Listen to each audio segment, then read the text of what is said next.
This time on KEI Fabrication.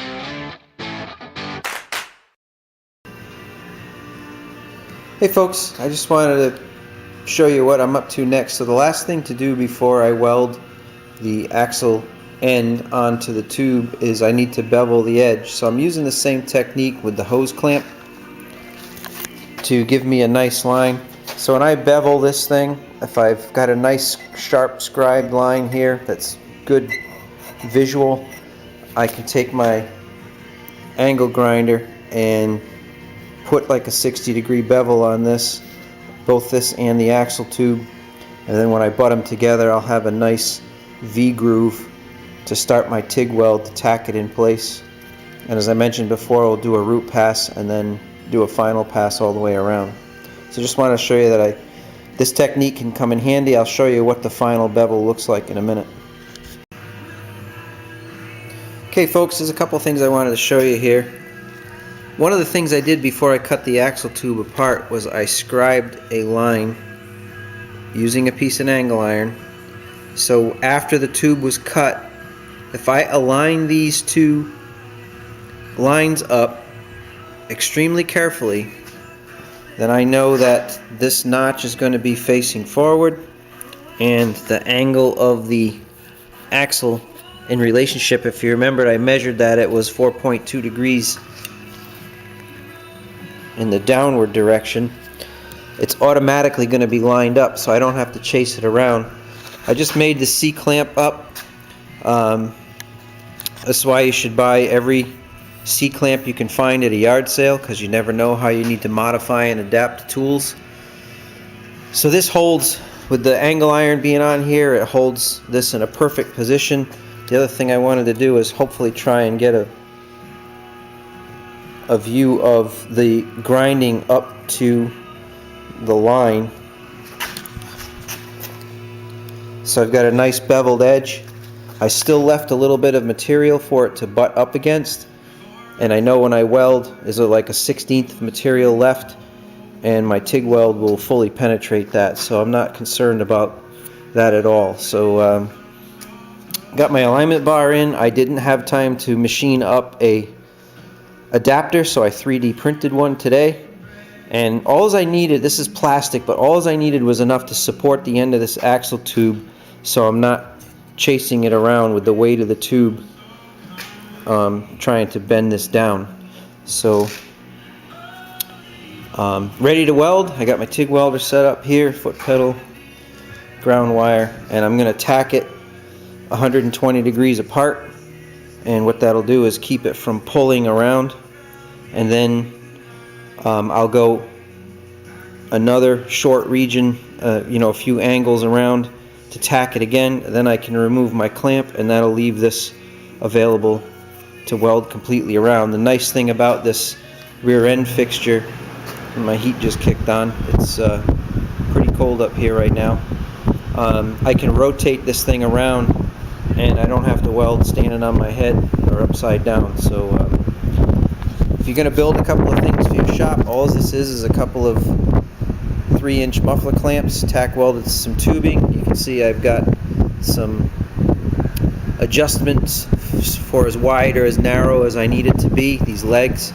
And I have this so it bolts to my welding table, and right now it bolts to my lift because obviously the lift goes up and down. I can bring my stool over here and I can sit here and weld with the correct angle. I told you I'd talk about my shop equipment here and there. This is an old 1970s Chematron welder. This came out of an industrial weld place. The maintenance department took it out and replaced it with some new ones. It had a bad circuit board, I took the circuit board out, had it sent out, So there you rebuilt, go. I got my root pass in, and I'm I about ended to up go over it with a this final massive pass. welder. It's huge, I stepped but around, it's a so every 300 time you amp welder. overlap, you want to Does go back both over the steel and weld a little aluminum. bit. It actually And will then when do I do my stick. root It'll pass, do I'll go water in and I'll cooled. fill in where I got I carried just away have with an the grinding air-cooled wheel. I torch beat it out a little bit, because so I'm I doing get some filler relatively thin wire in wall there. tubing.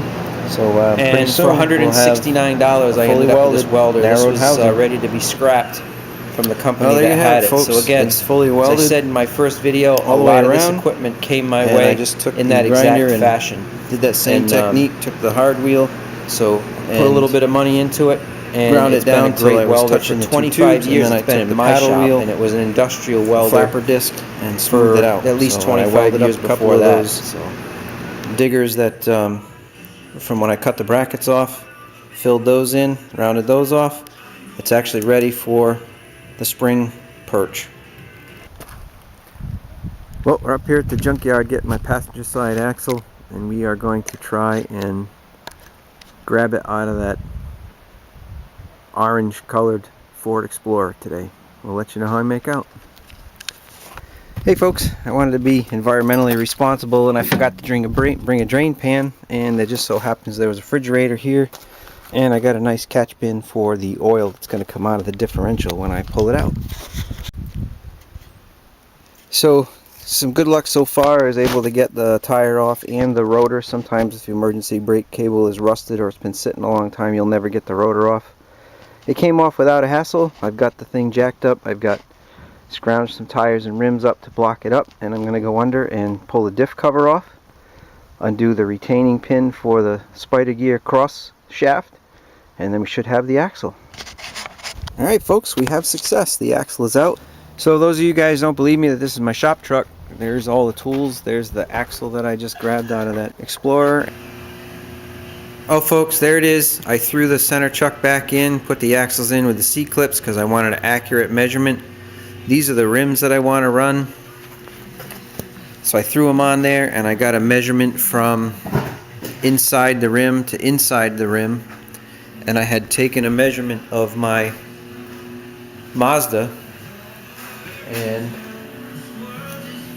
you can see I drew a quick diagram here. So the Mazda frame rails from outside to outside is 44.5. The inside to inside rim width is 47.5. You do the subtraction, that ends up with 3 inches. What it means with these rims, I can run a 10-inch wide tire, and I still have a half-inch clearance between the tire and the frame, which is plenty of room for deflection and everything else. So that 2 7/8 is a great number. When you narrow in the axle tube, that's what you need to cut out. The axle fits in, the C-clips line up great, the seal lip rides on the axle where it's supposed to be, and everything's good. So I'm super psyched, and I can't wait to get this rear end under the truck. There's a lot of work to do before I can do that. I want to put, I've got to get new axle bearings, new seals. I'm going to get new rotors, new brake hardware, because I'm going to make the emergency brake work again. But one step closer.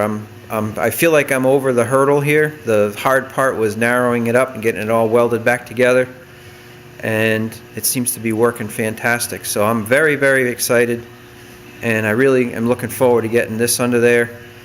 Some of the videos you've seen have shown it burning with a single rear tire. Hopefully I can get both of them to spin, and I'll get my new rims on there. I'll get some low profile 16-inch tires, and I think it'll change the characteristics of the truck a lot. Next time on KEI Fabrication.